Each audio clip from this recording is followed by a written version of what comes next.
Hello दोस्तों, आज ये हमारी पहली कहानी है। इस बुक में 30 कहानियां हैं। आज हमारी पहली कहानी का टाइटल है Alexander and A poor woman. Alexander Sikandar को बोलते हैं, वो जो सिकंदर था जिसने पूरी दुनिया पर राज किया था। Alexander and A poor woman, जब सिकंदर ने भारत पे आक्रमण किया था तब उसको एक गरीब महिला मिली थी। ये उसी के ऊपर कहानी है। शुरू कर लेते हैं।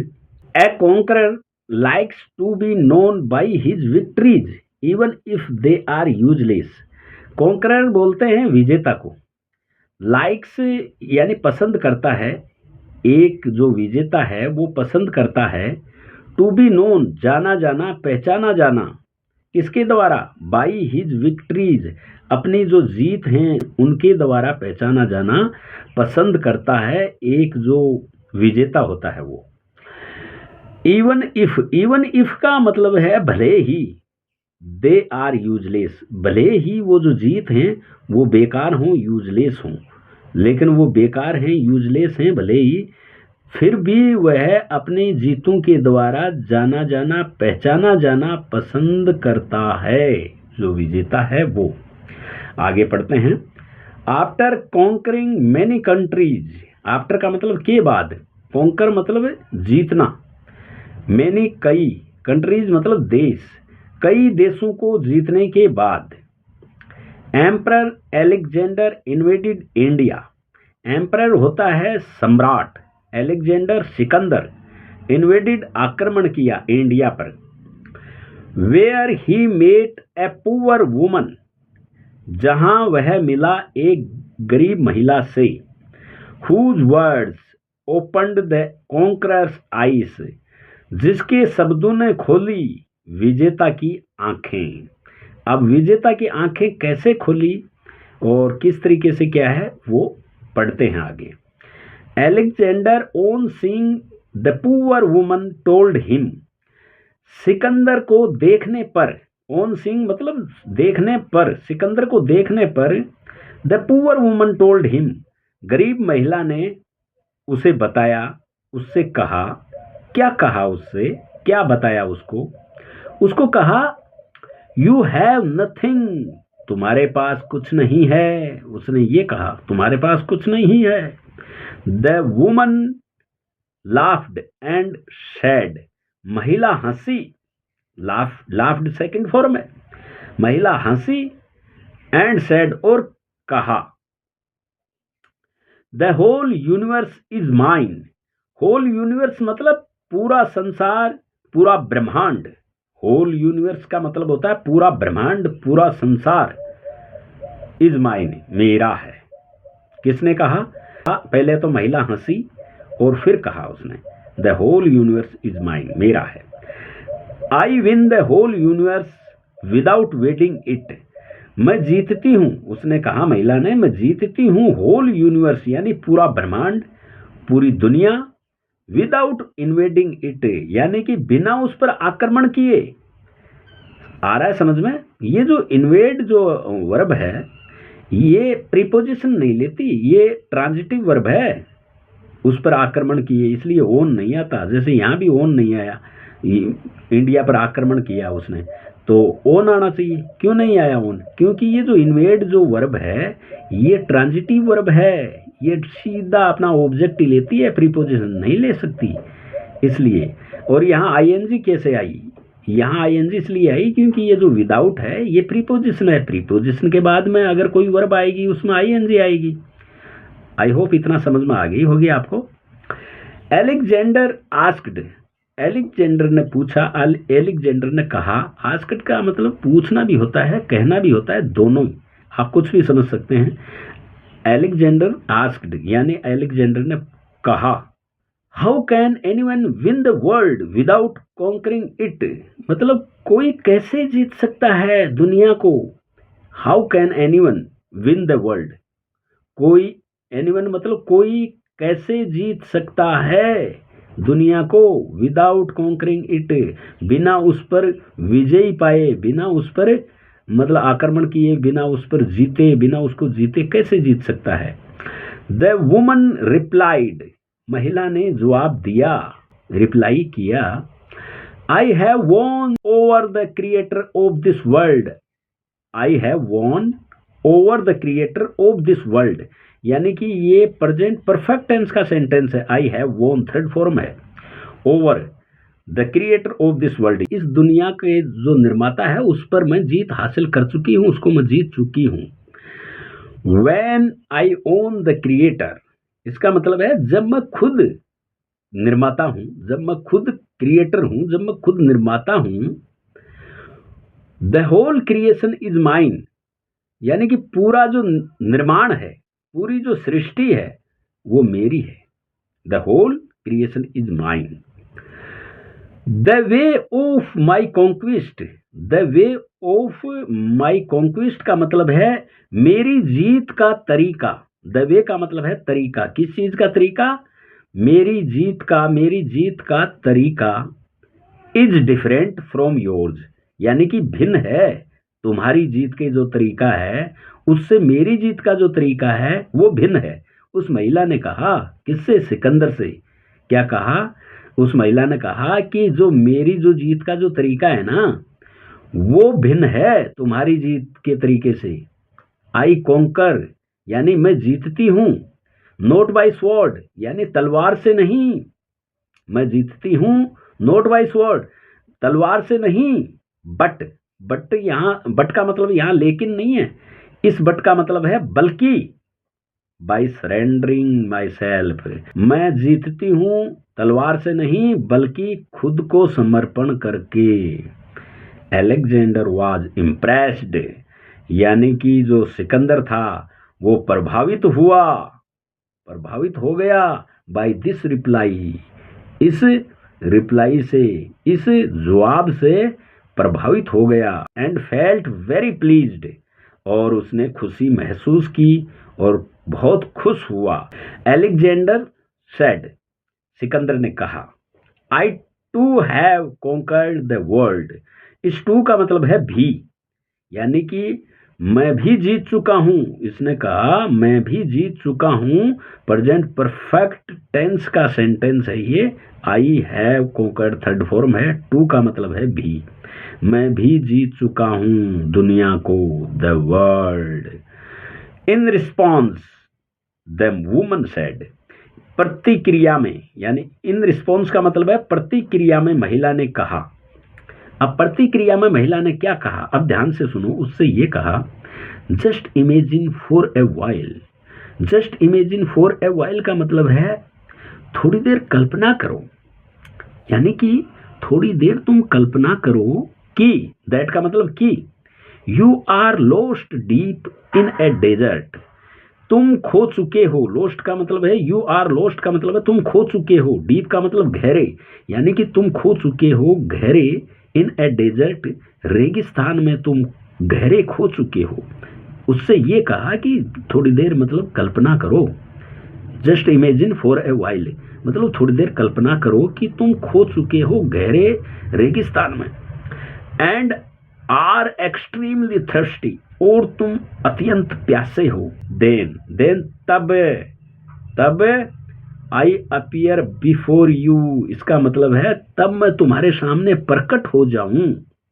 इमेजिन करवा रही है, कल्पना करवा रही है उससे कि थोड़ी देर कल्पना करो तुम कि तुम गहरे रेगिस्तान में खो चुके हो, खोए हुए हो, और तुम अत्यंत प्यासे हो। तब मैं तुम्हारे सामने प्रकट हो जाऊं। I appear before you with a jug of water, एक पानी के गिलास के साथ है। गिलास नहीं है, जग है ये। And offer the same to you, यानी कि और वही जग पानी का तुम्हारे सामने, वही द सेम टू यू का मतलब है, offer the same to you का मतलब है वही तुम्हारे सामने मैं ऑफर कर दूं। फॉर ए प्राइस, एक कीमत पर। In case you are about to die for water. In case मतलब यदि ऐसा हो जाए कि तुम मरने वाले हो पानी के लिए, यानी कि इज आर एम वाजवर के बाद में अबाउट टू वर्ब की फर्स्ट फॉर्म जब आती है, इज आर एम वाजवर और अबाउट टू फिर वर्ब की फर्स्ट फॉर्म जब आती है तो वाला है, वाली है, वाले हैं होता है। तो इस तरीके से ये स्ट्रक्चर मैं पढ़ाऊंगा। तो तुम मतलब पानी के लिए मरने वाले हो, वाला है, वाली है। तो इन केस का मतलब है यदि ऐसा हो जाए कि तुम पानी के लिए मरने वाले हो, तो how much of your kingdom can you give me for a jug of life saving water. मतलब जिंदगी बचाने वाले पानी जिंदगी बचाने वाले पानी के एक जग के बदले में तुम मुझे अपना कितना साम्राज्य दे सकते हो। How much of your kingdom can you give me, यानी कितना साम्राज्य तुम दे सकते हो मुझे for a jug of life saving water. Alexander replied, यानी कि सिकंदर ने जवाब दिया। क्या दिया? I shall be prepared to give half of my kingdom. यानी कि ये पेसिव का सेंटेंस है। आई शैल बी प्रिपेयर्ड, मुझे तैयार किया जाएगा, to give half of my kingdom, यानी कि मेरा आधा साम्राज्य देने के लिए मुझे तैयार किया जाएगा। कहने का मतलब है कि मैं तैयार हो जाऊंगा मेरा आधा साम्राज्य देने के लिए। तो द पुअर वुमन सेड, गरीब महिला ने कहा। क्या कहा? उसने कहा suppose I do not sell my water at that price. इसका कहने का मतलब है गरीब महिला का कि सपोज मैं अपना पानी नहीं बेचती हूं उस प्राइस पे, यानी कि तुम आधा साम्राज्य देने की बात कर रहे हो, उस आधा साम्राज्य के बदले में सपोज करो मैं मेरा पानी नहीं बेचती हूं, तो तुम क्या करोगे? एलेक्जेंडर टोल्ड, सिकंदर ने बताया, that he would be ready, कि वह तैयार हो जाएगा। वुड आया है, हो जाएगा, तो यहाँ पर विल आना चाहिए। यहाँ विल इसलिए नहीं आया कि यहाँ जो ये टोल्ड है ये सेकंड फॉर्म है और पास्ट की बातें हो रही है, और पास्ट में अगर फ्यूचर की बात करेंगे तो विल की जगह वुड आता है। इसलिए that he would be ready, वह तैयार हो जाएगा, टू गिव, देने के लिए, his whole kingdom to save his life. फिर से समझ लो, यहाँ पे गरीब महिला ने कहा सपोज करो कि तुम तो मुझे आधा साम्राज्य देने की बात कर रहे हो, और सपोज करो I do not sell my water at that price, यानी आधा साम्राज्य पर भी अगर मैं नहीं बेचती हूं मेरा पानी, तो तुम क्या करोगे? Alexander told that he would be ready, यानी वो तैयार हो जाएगा, टू गिव, देने के लिए, his whole kingdom to save his life, यानी कि वो पूरा अपना साम्राज्य देने के लिए तैयार हो जाएगा, अपनी जिंदगी बचाने के लिए, his life, to save his life. The woman laughed and said, यानी कि महिला हंसी और बोली। देन मतलब तब, in that case, in that case का मतलब है उस स्थिति में, तब तो उस स्थिति में, only one jug of water is the price of your whole kingdom. आ रहा है समझ में? नहीं समझ में आया? फिर से समझाता हूं। इसका मतलब ये हुआ कि वो जो एलेक्जेंडर था, सम्राट था, उसने ये बताया कि अगर तुम आधा साम्राज्य देने पर भी अगर तुम पानी मुझे नहीं दोगी, तो मैं अपना पूरा साम्राज्य दे दूंगा अपनी जिंदगी बचाने के लिए, उस एक जग पानी के बदले में पूरा साम्राज्य दे दूंगा मैं अपना। तो ये महिला हंसी, the woman laughed and said, वो महिला हंसी और उसने कहा अच्छा तुम पूरा साम्राज्य दे दोगे तब, देन का मतलब तब, इन दैट केस, उस स्थिति में, ओनली, सिर्फ, वन, एक, जग ऑफ वाटर, यानी कि सिर्फ एक जग पानी का, सिर्फ एक जग पानी का है, the price of your whole kingdom, यानी कि तुम्हारे पूरे साम्राज्य की जो कीमत है, कीमत का सिर्फ एक जग पानी का है। फॉर विच का मतलब है जिसके लिए, यानी उस जग के पानी के लिए, जिसके लिए you have wasted your entire life. Entire का मतलब पूरी जिंदगी, संपूर्ण life. For which you have wasted your entire life, जिसके लिए तुमने अपनी पूरी जिंदगी वेस्ट कर दी, बेकार कर दी, बेकार कर चुके हो, वेस्ट कर चुके हो। These words of the woman, यानी कि महिला के इन शब्दों ने, had such great impact on the mind of Alexander, यानी कि महिला के इन शब्दों ने ऐसा प्रभाव, इतना बड़ा प्रभाव, ऐसा बड़ा प्रभाव डाला on the mind of Alexander, सम्राट के दिमाग पर, माइंड पर ऐसा बड़ा प्रभाव, यानी कि सच का मतलब ऐसा, ग्रेट का मतलब बड़ा, इम्पैक्ट का मतलब प्रभाव, ऐसा बड़ा प्रभाव डाला। हैड सेकंड फॉर्म, हैव की सेकंड फॉर्म, महिला के इन शब्दों ने, these words of woman had such great impact on the mind of Alexander, इतना बड़ा प्रभाव डाला कि that he gave up the idea of further conquest. Give up की सेकंड फॉर्म गेव अप, इसका मतलब होता है त्यागना, छोड़ देना। तो ये गिव अप की सेकंड फॉर्म है गेव अप, उसने त्याग दिया, छोड़ दिया। क्या छोड़ दिया? द आइडिया, योजना। किस चीज की योजना? फर्दर का मतलब है आगे की। आगे की क्या? कॉन्क्विस्ट, आगे की जीतों की, आगे की जो जीत है उसकी जो योजना है वो त्याग दी, छोड़ दी। पल्स ऑफ विजडम, ज्ञान के मोती, ये ज्ञान के मोती हैं। ये आज पहली कहानी है, ऐसी 30 कहानियां हैं।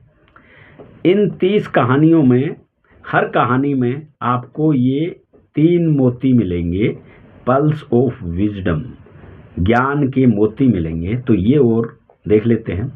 Never insist that only you are right. Insist का मतलब होता है जिद करना, तो इसमें है, बताया है, नेवर इंसिस्ट, कभी जिद मत करो, दैट, कि ओनली यू आर राइट, सिर्फ तुम ही सही हो। मतलब कभी जिद मत करो कि सिर्फ तुम ही सही हो।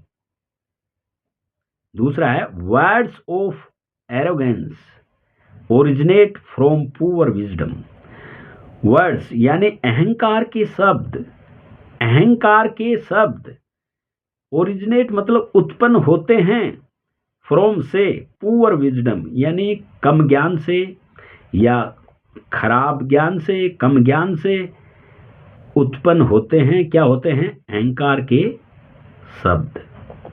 तीसरा है practice simple living and high thoughts, यानी कि ऊंचे विचार और सादा जीवन की प्रैक्टिस करो। प्रैक्टिस करो, क्या प्रैक्टिस करो?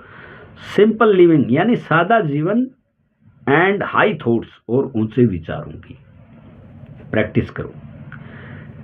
गाइज, ये कहानी आज मैंने आपको पहली कहानी पढ़ाई है। आई होप आपको ये समझ में आई होगी। अगर आपको ये समझ में आई है और बहुत ही अच्छी लगी है तो इसको आप शेयर करें, लाइक करें। अगर नए हैं आप तो आप हमारे चैनल को सब्सक्राइब करें। मैं आपको ऐसी 30 कहानियाँ पढ़ाने वाला हूँ। ये जो मैं बुक लाया हूँ 30 कहानी की, इसमें 30 कहानियाँ हैं। आइए मैं आपको 30 कहानियाँ दिखाता हूँ। देखो, जिस तरीके से यहाँ पर ये 1 है, 1 है, इस तरीके से यहाँ 30 कहानियाँ दिखाता हूँ मैं आपको।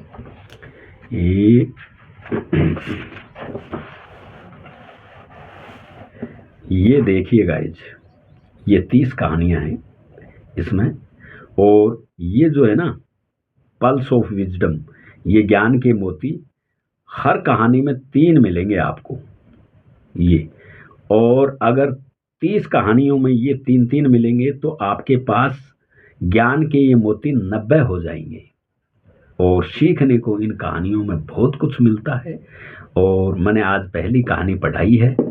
आई होप मैं आपको ये 30 कहानी पढ़ाऊंगा। कहानी नंबर 2 में मिलेंगे अगली कहानी में।